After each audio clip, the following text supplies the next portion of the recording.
And then obviously having gained that vast experience at Middlesbrough, similarly to when you left Hartlepool, I suppose, which every Wednesday when the call comes to be an opportunity to go and manage Hartlepool United, was that just the opportunity you couldn't turn down? Yeah, no, I couldn't. I probably applied for it over the years many times, and like you said, it's young. It's hard once you go in the academies, and when you coach in the academies, you get seen as like, and maybe as an academy coach, different things. And I try to say, like, I'm not someone who's played at the highest level and then coached at the high level of academies. I'm someone who's played in the low leagues, know the low leagues, played in probably all three leagues before, except for the Premier League. But I've coached with all these different. So I know how players knew what I wanted, but just getting the opportunity was there. It was difficult and came close to getting a Gateshead job once and different things, but you have to be patient. And this, obviously, I'd applied for it, didn't hear anything, then I got a call, and then it went quiet, and then you get a call back, and it was just so. And I remember I was at Reading, I think the under-20, we were Reading away with the 21s, and I just got a call, can you come in now? I said, no, I'm in London. Can you come in first in the morning? I'd like some, like, it was like 10 o'clock in the morning. I was like, can you give me a little bit of sleep? I won't get home till like 4 in the morning.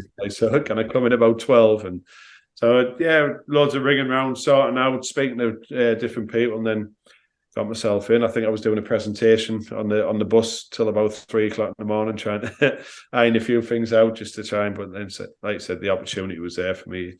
I was always wanted it, and I came to the Barron game a month before, got invited back or whatever it was, and probably visualised. I sat there with Grayson, and like I was watching Dave Chandler on the touchline going, I want to be in that position, and I ended up getting the opportunity. Spike, can I ask a question? Obviously, when you went for the interview, did you know other people had been interviewed before you? Did you think that you were sort of second or third choice for the job, or were you just going there thinking it's a great opportunity? Just because I know I read, obviously, some of Roger's comments after about a panic thing and this, that, and the other. But how did you feel at the time when you were going into that? I felt so they'd rang me when the thought they wanted me. So it wasn't. I know if I'm well. Look, like I said before, I've been for other jobs. So I try to get jobs, and when you're in positions, people want experience, they want this, and one way or the other, they didn't get who they wanted. So then I got that opportunity. No one wanted that job at the time. I think I got calls after I accepted the job of many people in football, experienced people and different things, going, for your first job, are you sure you really want this job? Like, I don't think many people wanted the challenge. I do, and that's why I think I got the job. If the chairman panicked into it, that's his comment to make. I think it's a ridiculous comment to say, because we went through an interview and a presentation process, but that's up to him to make that comment. But no, listen, the opportunity. But I knew it was going to be difficult. But you have to take, if you want an opportunity, you have to take these challenges on. And I look back, I'll never change. My time was ready to move on from Middlesbrough because I wanted a new challenge. So either way, I feel as though I probably would have looked for another challenge in that summer if it didn't happen when it did. So I was. Again, I wouldn't change anything. It was a challenge. I knew going in. I had a plan.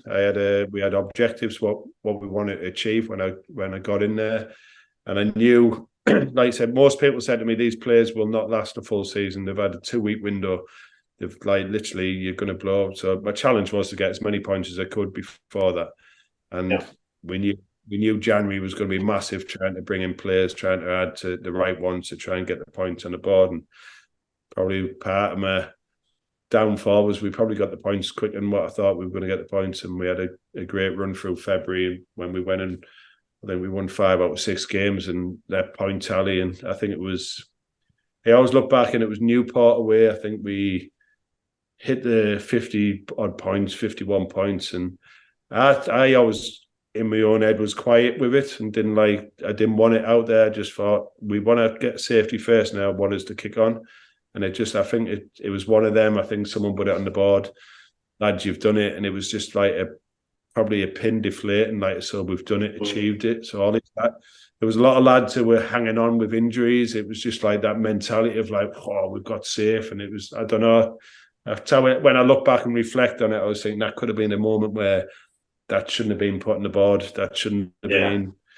It was like I wanted us to, and I spoke about it in Newport, saying, listen, I thought so the form we were in at the time, we could move on, but we did. We at times we had like 8 players in training sessions throughout March, and then we'd get them back on the pitch to play, and then we'd go again. It was difficult, but it's almost like they got to that goal, and it was like they were physically and mentally shattered.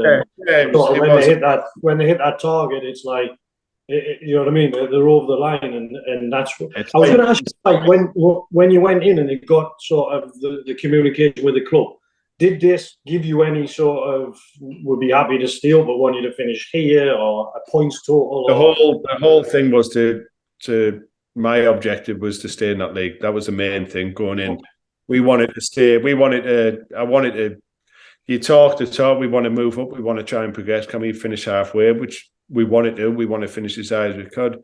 Once we started picking up points early, people started talking. I remember sitting with the chairman and Lee Rustin. We were talking a recruitment meeting, and Lee Rustin's telling me about winning the league because of the run we were in. Like the next year, I'm like, and I actually laughed at him, going, comments like that will get me the sack, because it's at the time it's an unrealistic from where we were to then saying we're just going to go win the league next year, like because we were on a good run of form. So it was I knew what we wanted to achieve. I knew how and why I wanted to achieve, and we probably did get there quicker than I expected. But I'm not going to complain about that because we hit the objective we wanted to hit. It was just obviously the back end. It was just trying to manage people, which was difficult. And I think I missed 2 or 3 weeks with COVID, which didn't help in April. So, obviously, as well as the league side, you obviously had some great memories in the cup competitions as well, didn't you? Which gave, there seemed to be a really big connection building between you and the players and the fans, because of those cup performances as well, the memories you made. Yeah, for me going in that season, the momentum, what they'd done the season before, the cup runs we were having, how we started progressing in the league, there was a buzz, there was a real good feel factor in the place, and it was, you look forward to the games, you look forward to the atmosphere. That Rotherham atmosphere will live with me forever. I don't think that's one of the best feelings I've had in football, sitting on that touchline. And it was all our 3 of our stands, everyone was in tune, singing behind you outside, and it was just like the game's going on, and you're looking around going, wow, what a feeling. Like, because you're like running that team which is making these fans sing and go, and it was incredible. And them cup runs, and like I said, and what we were doing, what we were achieving at the time, it was brilliant. And that's what hurts now, to say that should have been built on, but it didn't happen. Was there a point? Sorry, Micky. Was there a point at some point in that season where you started to sense things weren't quite right, or they were starting to unravel behind the scenes? You know what? No, weirdly enough, like I didn't feel there was no questions of nothing. So like pressure or because you lost, it was like nothing changed. I think I felt so if we understood where we were at the moment, what we were doing, managing players and getting through the situation was, and what we were at the meetings we were having, trying to recruit and bring in and plan for the next season, where we wanted to go, the type of players we wanted to bring in. We were having meetings. I had a meeting on the Friday morning with a player, and he sacked me on the Thursday, sort of thing. Like, he was like, I had no understanding. We were going into the last game of the season, but we had, like I said, I was planning and building for next year, probably looking at it. Maybe he's looked at it a bit too early, but it was like something like I was excited for pre-season. I was excited trying to get like these players and new players in and to build on what we've just achieved and to move on. But like I said, it didn't happen. And when I look back, I thought, well, he must have someone ready and waiting to go in, because why would you do it? Like, but again, he didn't, unless he did. And again, the players, when they have a meeting with him, maybe they said, no, that's not for me.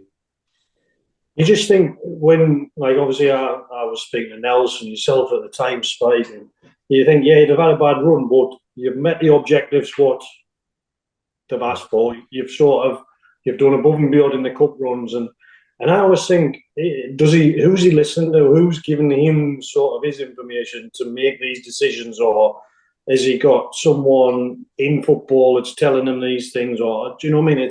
It was just so frustrating at the time because you think, yeah, we've had a tough run, but we're over the line. And I thought momentum was going to build in pre-season, and you're going to get a pre-season, you're going to get your players in there you wanted, and you would kick on again from there. And it just seemed a really, really strange decision, and the timing of that decision as well. Timing. Yeah, it was. It was, like I said, it wasn't. I wasn't expecting. I went for a meeting. I thought it was a recruitment meeting, and it wasn't, and it was. And even at the time, I think I swore him when I sat down and they asked how his son was because his son had someone had bottled him in a nightclub, and I've also heard that one that was something to do with me, which it wasn't.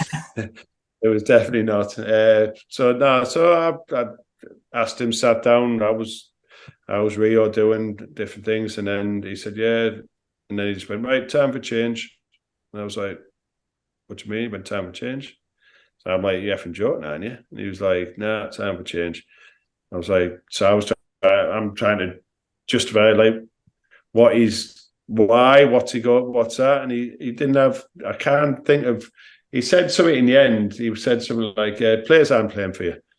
And I just looked at him and like, what? Like, these players are like strapping themselves up like to get on the training field, not even to, and then to get on the pitch and to say something. I just thought, he just doesn't. He must have someone lined up. He must. In my head, I was thinking he's like, we've got ourselves in a great position now. Somebody else must be coming, a bigger name must be coming. Yeah. Different things. Like I said, trying to justify, trying to understand it. I understand the results, the back end last month or so, but it was, if we knew where we were as a club, what we were, that's what about. We played. I didn't even know this when I come into the job, and first day in Sweden said to me, "You know, we haven't got a grass pitch, don't you, to train on?" I was like, "You are? What do you mean we haven't got a grass pitch? We haven't got a grass pitch to train on." I'm like, "Eh? So you train on 3G every day, but you're not trying to make a deal out of it, so the lads don't. It doesn't affect the lads, but you're training on that every single day. It's not right for a professional football club." And it was the same last year. And I look back and think, are these reasons why? Because I'm pushing them, invest in the grass pitch. I was happy. I wanted them to move to Blackhall, where they could have had their own training pitches and different areas, but they wanted Maiden Castle because of the, I don't know why, maybe it was a bit cheaper for them to run it from there, whatever it was, but it was just, so I had people coming and trying to improve the pitch, but Maiden Castle wouldn't pay for it, we wouldn't pay for it, so you end up stick back on the AstroTurf, and back end of the season, once the sun starts shining, then pitches get sticky and people start getting injuries, ankles, different things on just the joints. So it's just becoming frustrating. That side had become frustrating, and it's like it shouldn't happen. And even when I look now, I know fine well they've trained on it again all season this season, and you're just like, you're a professional football club. You need, like, I don't care what's in the building. I want a good grass pitch to train on. Did he ever come to the training ground, Spike? Would the chairman ever come and see the facilities or see sort of the discussions that you were wanting to have with him and say, look, no, it was more Lee Rust who'd come down. I think he might have came once or twice for a meeting if we had a meeting, but it was more Lee Rust, and I think that's probably half my issue was what got fed back from Lee Rust to the chairman. If it was exactly what I wanted, or if it was, I'm not too sure, because I don't think Lee was brave enough to say what few things we probably did say back. So it was frustrating. That, like I said, like you want the right things, you want to be given the best opportunity to work, and on a grass pitch would be the opposite. So I was trying to get all sorts for that to move forward to get it, and they kept saying and they kept bringing construction people in. So, we're going to get this look at this pitch. Nothing happened last season. So they didn't have any real intent to do that. So that could be one of the other reasons. We've got a few fans' questions in. In fact, I think we've probably got more questions in view than we've had for any other Yeah, I was guest just we've saying had that before. on Switch of Play, to be honest, mate. But one of them, we'll come to a few more, but one of them just on the topic of that is someone asked, was there anything that you knew 3 months into the job that you wished you'd known on day one? Probably the grass pitch would have been a good, yeah. The training facilities would have been massive to try and, but I wouldn't have changed it. I couldn't do anything about it, but I was there and everywhere looking for grassed areas, trying to go over different parts of Main Castle, driving around Middlesbrough, looking at venues. But the facilities we did have inside there was fantastic. It was just the grass pitch it's massive, and to be training on the Astro every day, it just takes a toll on the lads. So that part of it would have been good. It's hard. It's hard to look back and think if I knew something, but that's the only thing what really stands out. Really, I can think of. And in regards to that meeting you had with the chairman, I mean, there's a few people commenting saying that there was a suggestion that he sort of said that he was making the change, but then asked if you wanted to stay in charge for the game. I got told as well that his partner was telling people at the Player of the Year awards the week before was that he was thinking about getting rid of me then. So, but yeah, no, we had the meeting. He said that he said you finished, you're sacked, and then as I'm going, do you want to stay for Saturday? I'm like, what's that mean? You've just sacked me? Yeah, like if you're going to do that, sack me on Monday. Let me have the sack. It was just that's the thing I couldn't understand. Spike, like, why then? Like, just wait. If you're going to do it, wait at the end of the season. You know what? He's constantly worrying about how he's portrayed and what people think. So as I'm probably leaving, he's probably thinking, "Oh, I better see if he wants this because I might get some stick for it." I don't know. Like, I'm only guessing what could have been in his head. Scunthorpe away I'd missed 2 weeks with COVID, so I'd missed the Swindon and the Rochdale game, and then I came back. I had 2.5 fans in Poolies singing my name, and after the game we were getting kicked off. Security was taking us. We were still with the fans, being the players, and they were excited for next season. Like, there was no like for to have that moment with the fans and all that, and then 3 days later to get sacked, and it didn't add up in my head at the time, because like I knew I had a great relationship with the fans. I wasn't going to please every fan. We know that no one ever will, but seeing what I had after that game, and it was just like I was excited for the next season. I was excited. I looked at that league, it's obviously my first job in it, 5 months in it, and I looked and thought, we won't be a million miles off where we want to be next season with like looking at the level of the league. And I watched the league this season. Like I try to watch most games of Hartlepool just to keep myself high. I never wanted them what to do. There's another thing he said in the meeting. He said when he tried to say why he sacked me, and he went, "We need a good start to the season. This will come for me." That was his comment. So it was not about anything else. It's just they'll come for me if we don't have a good start to the season. So in my head, when I'm watching that first part of the season, I'm like, I'm not happy about what's going on, but in the back of my head, I'm thinking myself, well, you just absolutely made a bigger rod for yourself than what's going on. I think that comment. The planning we had in place was like players ready to come in, to then bring someone in. Obviously, well, I don't know, another month down the line, no manager coming in, nothing coming in. Then obviously you're bringing in players. And like I said, I think if you understand football and the levels of where the managers come from, and then bringing in the players from that level, it was never going to work in our league. League 2, League 1, English league. It's high standard, and you've got to be a good player to play in it. I think that comment you made, Spike, probably says all you need to know about sort of that time that I'll chuck you overboard, because if not, they're going to come for me type comment is probably says it all, doesn't it? Do you know what I mean? It's that sort of mentality, and even the reasons behind it, like the players are, like you spoke about before. People say the players aren't playing it. The players are knackered. The players are literally on their feet. You know what I mean? You might be getting them 2 or 3 of them just to get through. People might not be happy with the style of play, this, that, and the other, but they don't understand that sort of the pre-season before that and that season was a long season for any player. I had people like Martin Smith, who I hadn't played all year. He trained harder than any other player, like every week, and he'd say, "I just love working with you, Gaffer."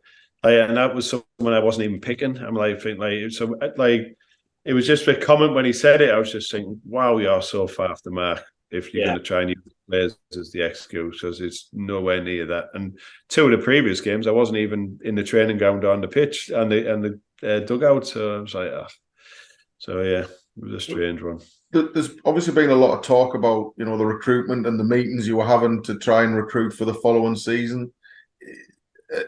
Are you able to tell us how much was in place? What there was some exciting names linked with moving to the club. Could potentially have that been sort of a worry for the chairman or for the club financially? Were they worried about the what that was going to cost to bring players in? Maybe when I look back, the grass pitch didn't happen what I wanted. The stadium pitch, I got told they're going to do everything for the stadium pitch, and then so I pulled Davey, the groundsman. Say, Davey, you need to tell them what your budget is because they're going to do it for you. Davey's like, really? So I give him it, and then I got a phone call to say, if you want this pitch doing, you've got to bring 3 home games and raise £50,000 to pay for it from pre-season games. And you're like, them 3, and in hindsight, them 3 games, what they got arranged, the pitch wasn't ready for, and bad accounts wrecked the pitch by playing the 3 games on it. So that's what the little things you're up against. There was players lined up. There was good players lined up. There was meetings to be had with players. I'm not saying I would have got them over the line. There was a few ready to go, and there was a few like coming to meet us, coming to the training ground. Like I said, I think Harry Chapman was coming down on the Friday after I got sacked. I had to ring him on the car on the way home. Said, "No, sorry, Harry, it's not on."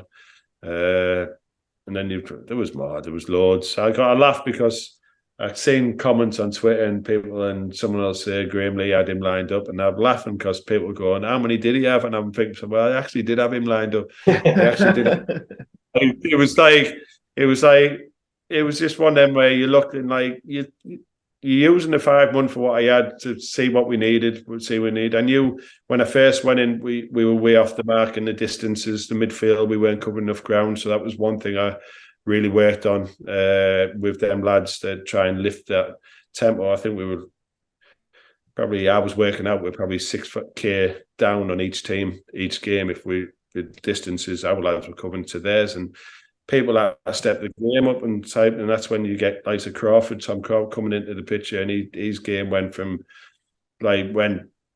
really high. He lifted his intensity, he lifted his work rate. He could do with the things I wanted him to do, and that's why he got his chance in the game. He ended up being a consistent performer.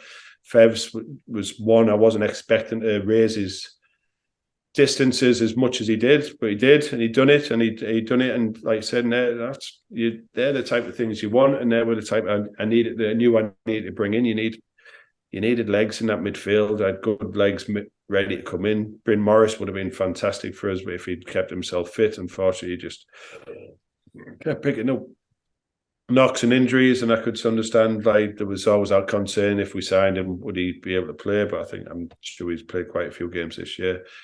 But there was lads, like I said, it was what I was trying to bring in would have fit that like experienced goal scorers. There was midfielders, there was leaders at the back coming in, and it was just like I said, I had lined up. The frustrating thing is like, because I know a lot of people have spoke about Molyneux leaving, Timmy leaving.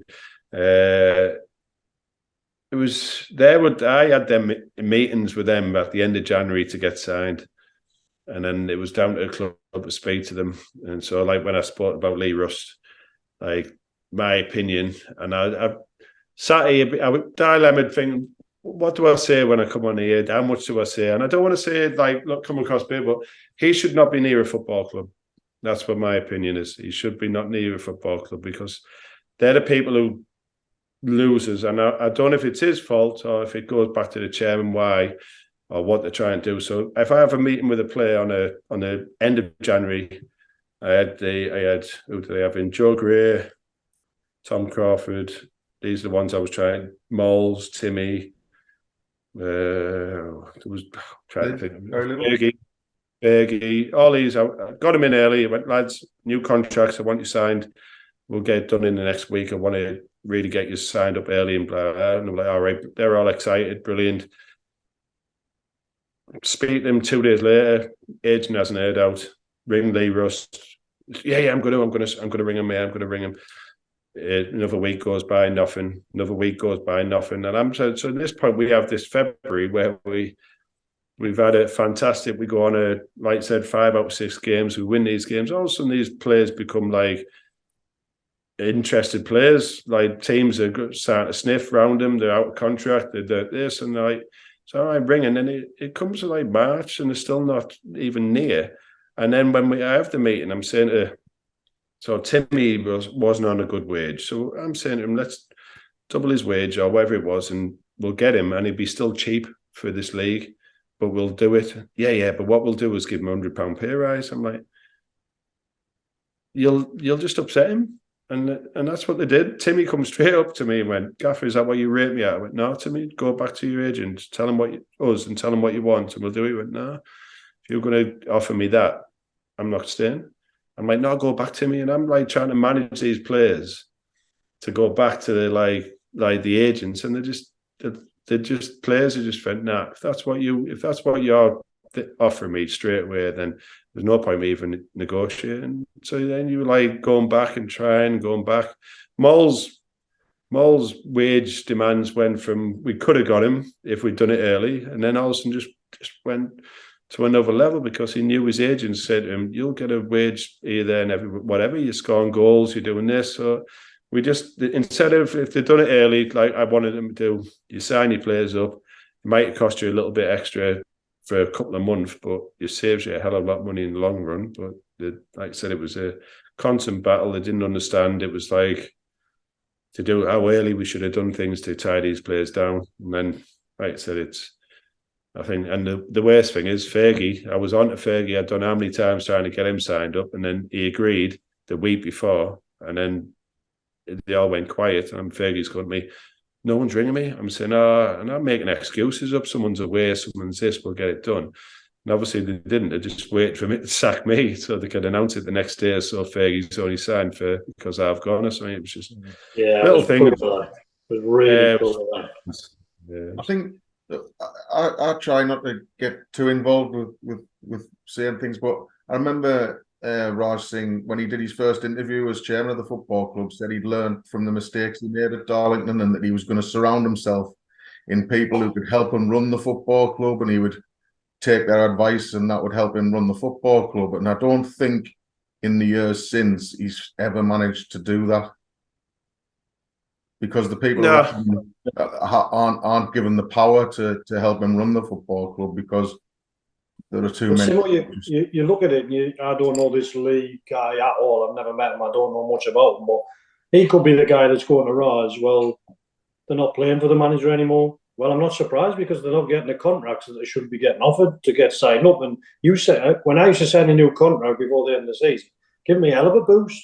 So you'd think, do you know what? In the last 2 or 3 months, I'm ready to kick on again now. It's when you're February time, you're getting tired, you're getting sort of worn out, you're aching.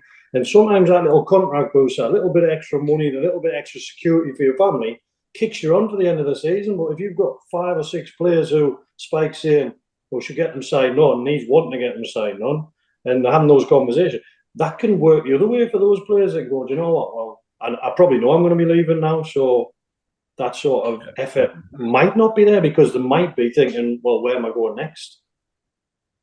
Yeah, listen, it was hard to, like I said, them players, as soon as they think they're leaving, their mindset goes a different direction on the pitch, and it's thinking about not getting it, not getting this. And I'm not saying people did do that, but it's hard. It was hard, like I said, it was frustrating for me, because when we signed the players in January, then I'm thinking to myself, right, get these, I think it was 6 or 7, whatever it was, get these tied down now. What a boost that's going to give for everyone, like Micky just said, like on early. That'll kick us on. That's it. The basis of our squad for next season is going to be strong, and then we're going to add to that, and then all of a sudden you end up dealing with the players, upset players because the low ball we're doing. And but that was the so-called the process what works, and that's what they told me. You've got to trust our process; it works. So I left them to it, and for it didn't work because we end up losing players. You've done a lot. I think as well, Spike, word gets round. So agents talk to agents, players talk to players, and they'll be saying, "Look, we were promised this at Hartlepool, and nothing ever materialised, so we're moving on."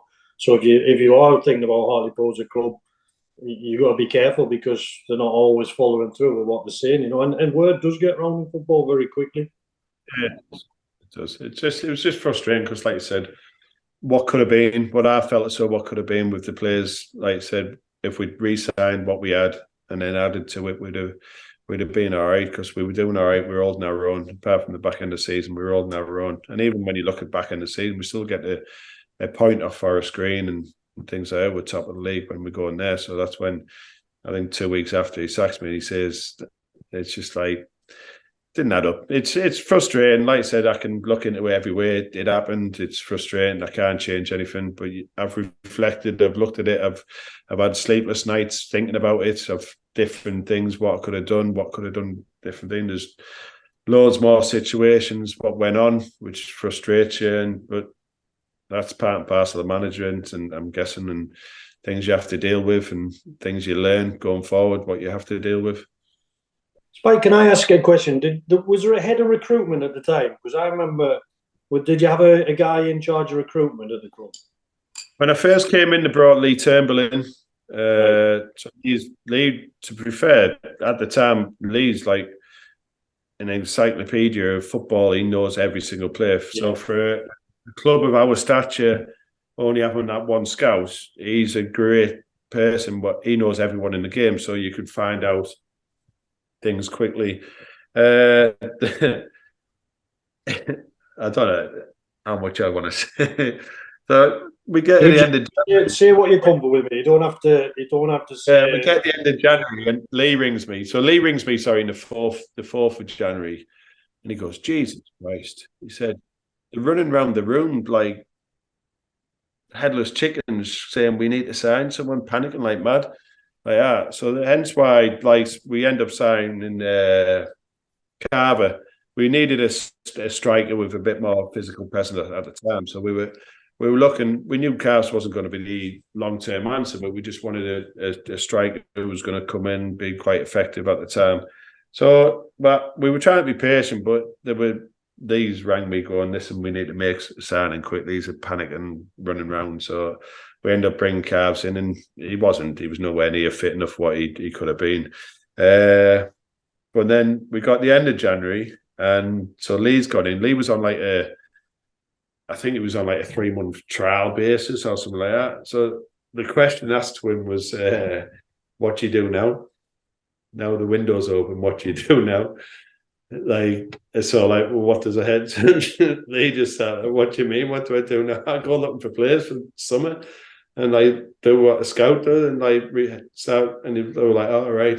So then they tried to put him on So Lee said, "I've just give me a contract the same length as the manager, and we know we can work together. I've enjoyed it." He was, "Oh, let's do another one till August, September time." Well, Lee was like, "Well, another trial basis? What?" So that's why Lee ended up moving on, and I brought in Chris Trotter, who done brilliant at Rotherham. So I looked at Chris. I knew him from Middlesbrough days, but I looked at what Rotherham had done, the stature of Rotherham Football Club, similar type of stature of Hartlepool, fan base not as big, but brought in good players, cheap players, and moved them on or kept them and had real good success as a club. So, and I spoke to the Rotherham staff, and he wasn't the head of recruitment, Chris, but they were saying he knew enough to work together, the two lads there, and he'd be an excellent choice for us. They were gutted to lose him, but he would have been a great appointment for us, and he should have been a great appointment for us. He was a knowledgeable lad with some good. Like I said, we had a list of players, and Chris actually, I bumped into him during the season last season. He was still at Hartlepool, and I said those things, and he was just shaking his head, and he just said every recruitment meeting he goes in and he puts on his board every player we had lined up. and he puts out, that's his first thing, he intros and where they are and what they're doing now. And then he goes on to the next page of whatever we were looking at. But he said, I have to do it to like cover my own back to say, well, this is what we had and this is where we are now, sort of thing. So it was frustrating for him, it was. To be honest, mate, that's sort of you brought it really well back round to why I asked the question, because obviously you were identifying players with this guy and Nels and whatever else, and the club was sort of looking at these. And then a new manager comes in, and I can't imagine many of those players that came from Scotland were on that list of players that you were looking to recruit. So how can you if you're going to have a position of a head of recruitment, you've got to trust that person to bring in the right players. And it looked like he just got totally bypassed when the new manager came in, and he must have been thinking, well, what am I even doing here? What's the point of me being here if they're just going to bring players in because the manager knows them or whatever else that the manager wants that type of player?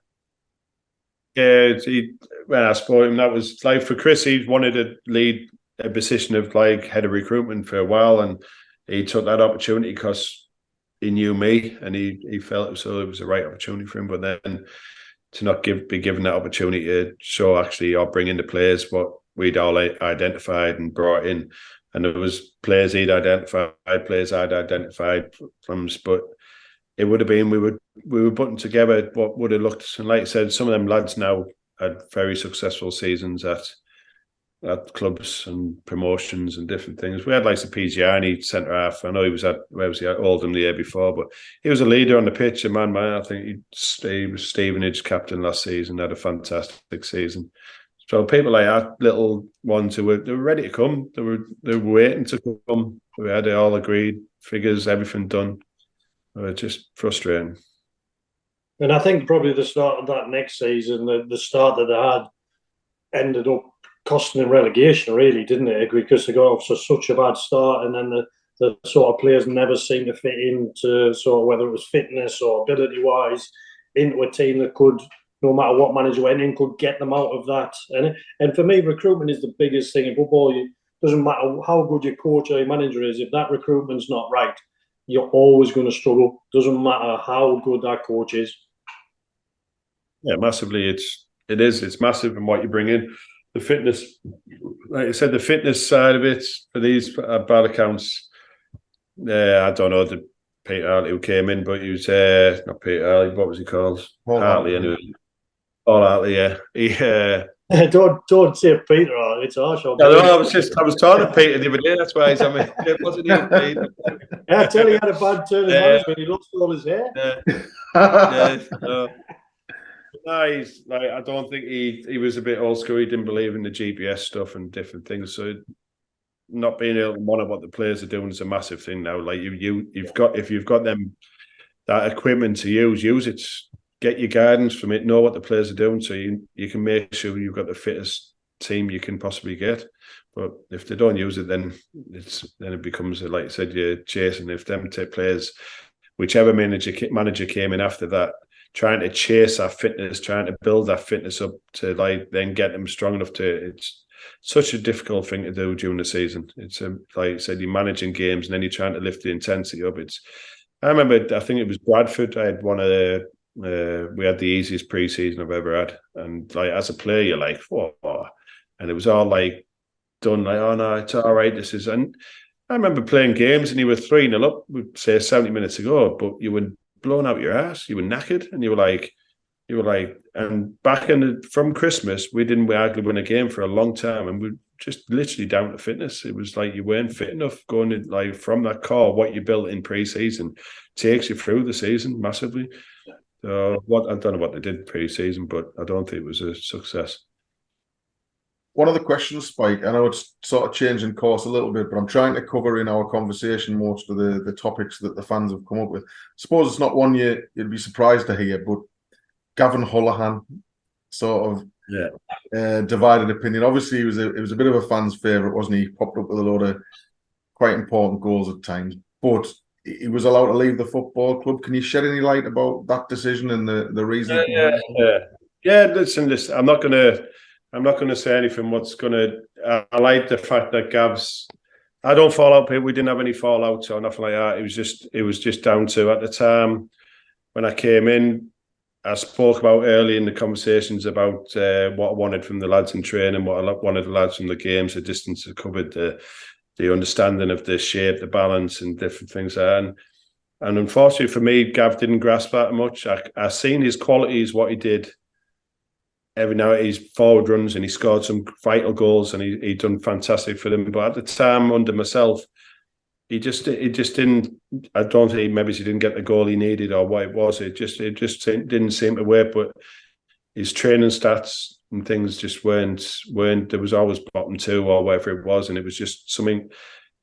It just sort of like, as a football terms, for me, it wasn't right at the time. He still had opportunities. He still played some games. He had some good games for us. Other games, not so good. And it was just, I was just trying to keep moving forward. So I think other things. I'm laughing because I had a message. Nels messaged me earlier and saying, make sure you say everything you need to say. And I don't need to, because I'm not that type of lad.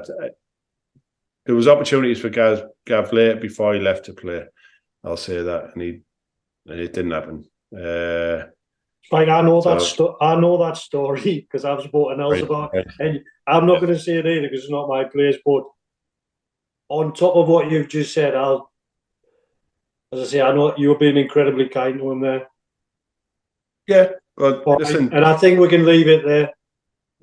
Yeah, listen, I don't, like I said, I wished Gav all the best when it happened. He moved on. I congratulated him when he had his promotion.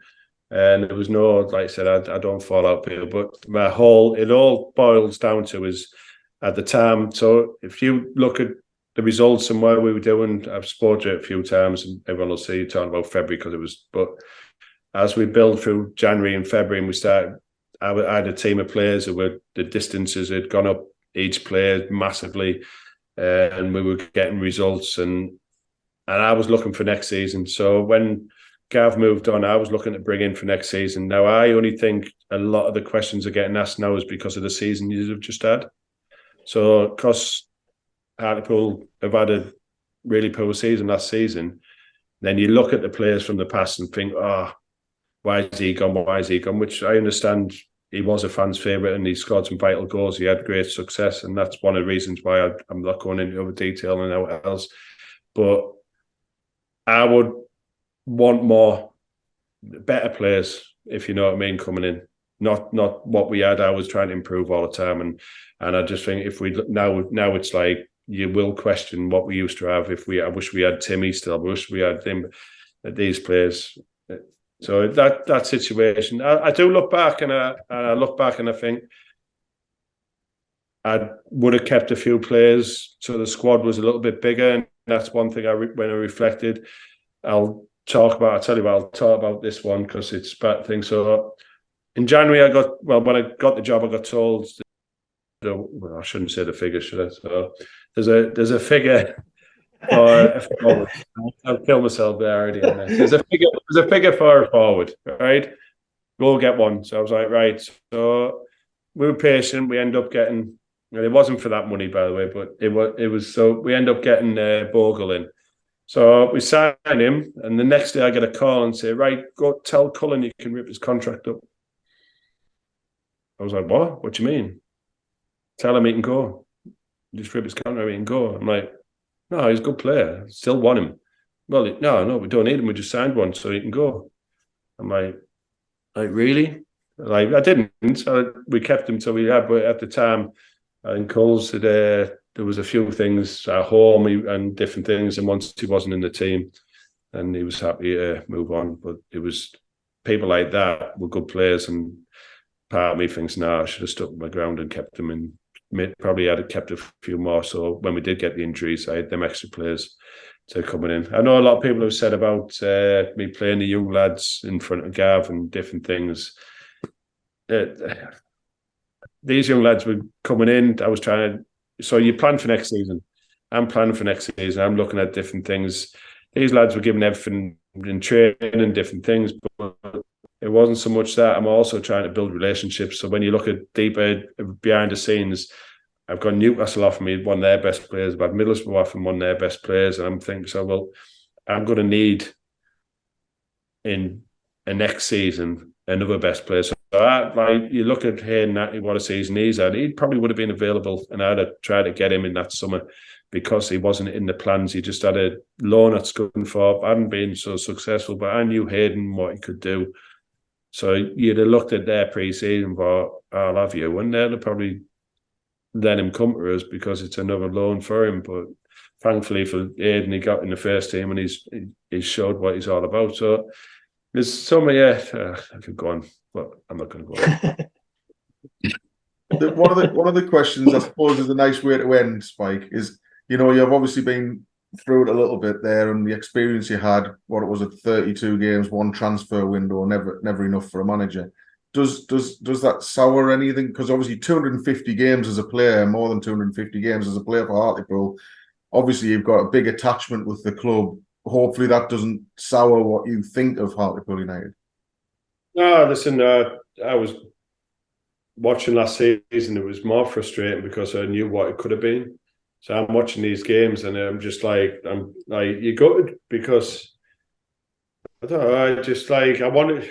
Party is like you look at what the chairman's done and you feel it, so you feel angry in that. But the other side of it, it's the club, and you just think, you'd go. If they kicked on, I can hold my hands up and go, all right, well played, right decision. But they didn't, and then listen, it's been in my head.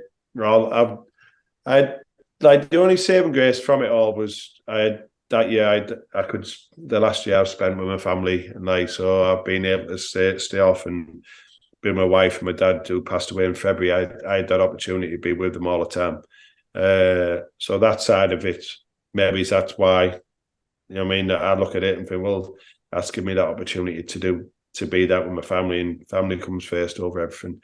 But I've had sleepless nights. I've got up and wrote results down, things down, trying to reflect on why, what, how, and just because it hurts you in the fact that especially what happened last season, where they've ended up, and you just think that should never be the case after all the hard work previously, and what a job Dave Chandler had done, and then me coming in and moving us, and like I said, the cup runs, the Crystal Palaces, and all these memories, positive memories for all, not just me, but for the fans, the players, and then bam, done. In one decision in one season, it's back to. Well, it's not back to square one. It's below that because it's like everyone knows, this league's the hardest league going. But the fans will be back again and they'll be cheering again, and the atmosphere will be lifting people, and hopefully they can bounce straight back.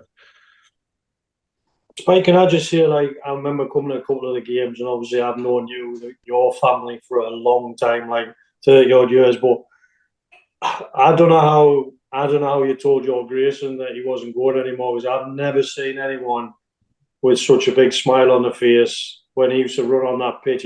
Me and Nick used to watch it in the house, and it used to melt our heart because he obviously was so proud of you, and he loved going on that pitch, and it must have been heartbreaking. People don't understand this side of football. They think, he's been sacked, but off you go, and they don't understand how much families are invested in it. You know what I mean? Oh, that was his life. I'd said to him when we were at that Barron game, and I was looking, I said, I'll get you on the pitch with me, and and then when it happened, well, the first game I was all over the place with Rochdale. We beat Rochdale, and bad accounts, he was stood in between the dugouts waiting for me, and I'd already done it, and I was oh son, so I was we need to win the next game. I was we have to win a game, and then. When I got him on, I still look for I have the pictures now. I've got on my bar the picture of me with my scarf, and I looked at his face, how he I said. So when I got told, I didn't know how. Got told, I don't know where it was, or where I had to go to my wife's sister's, and I walked in, and she looked at. I was just being sacked, and she was looking at me in weird glare, what? I went, yeah. Oh shit! I said, I don't know what to say, Grayson. I don't know how to tell him. And that was the hardest bit, was just thinking, what do I say to him? And he took it. He took it sort of well. I think he shot his Hartlepool top in the out the window or what we did. You know what I mean? He was like, no, I'm not having that. Like on his scarf when I was doing different things like that. And I was saying, listen, don't. I'm like, so even like, I was saying, listen, I'm proud of what I've done. I'm proud to being able to manage them. I'm not like, don't disregard anything that what we had, what the moments we had together during that time was, like I said, it'll live with me. And one day, I hope I get another opportunity to do it. I feel as though I could, but it's like I said, there's more things important at the moment for me, my family, my life, and like with my family. And if something comes around again, then brilliant. But I've got mask at the moment, and I'm going to enjoy that. Hopefully. Spike, we've spoken a lot about family tonight, and I know that the Hartlepool fans and the wider football world got really behind Gemma and everything that you're fighting with there. Is there a way that people can, if they're watching this and listening to this, can still support Gemma in that? Yeah, there should be GoFund, but I'll have to check. There's always been a GoFund page and different things, but there's always different events, there's different things, walks, or there's nights. And like I said, it's always nice to be able to do something instead of just like accepting. So if you know what I mean, so putting a night on for people where people come and enjoy the night. And if it's raising money for Gem at the same time, then it's brilliant. There's always things, and just people honestly, like we see people are saying it through the Hartlepool Times and what Crystal Palace done. That's another thing. I said what they did. I said to my wife after, I said, if I was only in that job for that day, then that's give you another year plus medication. So like maybe that's all I was in that job for, but we got it.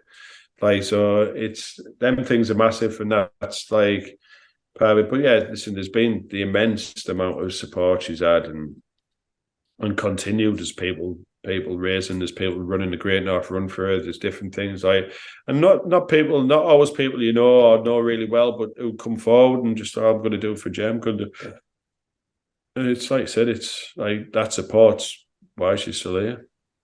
Can I just say, Spike, and I know we've talked about your dad and talked about Gemma and sort of you, and obviously mentioned man, but I think your mum needs a special mention as well, because she must have watched so many. I remember coming to watch a youth game.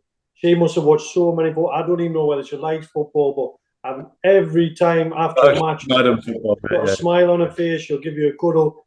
From when I was 16 and when I saw her when I was 47, and I think we should give her a special mention, because she's a really special lady.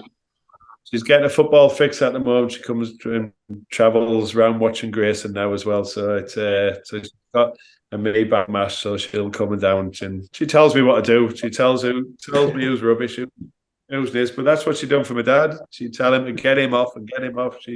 But that's been her life. She's so like when we were younger, Anthony and dad managed his kids' team, and our mum would take me around, and then Dad be managing his team and Anthony would be playing, and she'd be driving to Cambridge or Cardiff, and she'd never missed a game. She'd get at the time her head out and she'd be following off she went. She'd just drive, and she's I think she only does about 3,000 miles a year now in the car, and she's like, I need some more football to come and watch.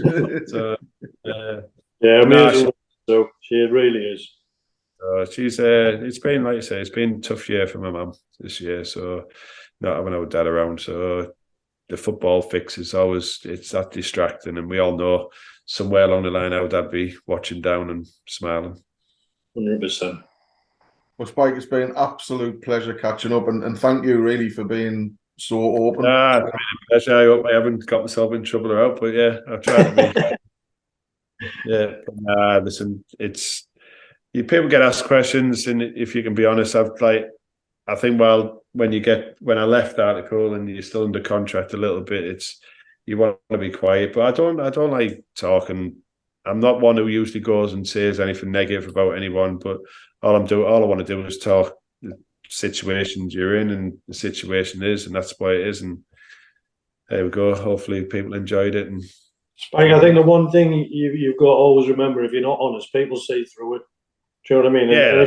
If you come in here and you say, "Oh no, it was great," people see through it. I think the way you've handled yourself tonight, and the way you've spoken, and the way you've got over what you want to say, it's been I know I'm biased because you're my mate, but I think you've been very eloquent. You've been very sort of professional, but still giving the information what I'm sure the fans will want to hear.